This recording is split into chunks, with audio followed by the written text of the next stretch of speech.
Tere kõigepealt tänud Arhitektuurikeskusele, et siiamaani on olnud jaksu seda üritust korraldada ja katsun ka teha suhteliselt lühidalt, et nagu te ilmselt Ülari jutust võisite ka eeldada, et see tänane teema arhitektuur on mudel ei ole nagu selles mõttes päris juhuslik või et tal on teatud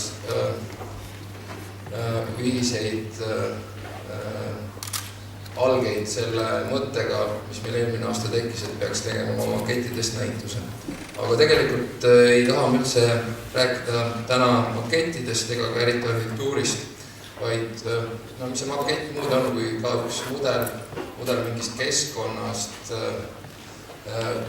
mingisugusest, mingi mõtteskeem, või representatsiooniskeemist, kus on välja toodud rohkem mingid keskkonna olulised aspektid ja mingid teised ära unustatud.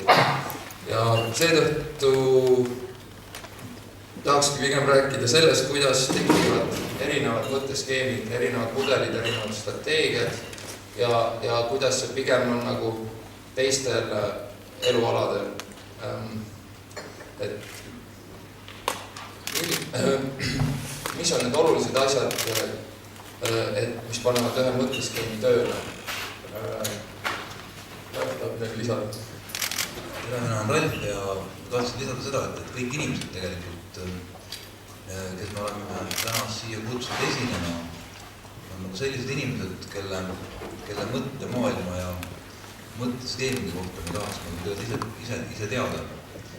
Et me olen ikka sundinud rääkima arhitektuurist, aga me jätaks nagu kõik nende seoste ja järelduste tegemise arhitektuuri ja siin kuuldu osas siis nagu igale kuulele endale teha. Et lihtsalt oluline on, et just need inimesed räägivad.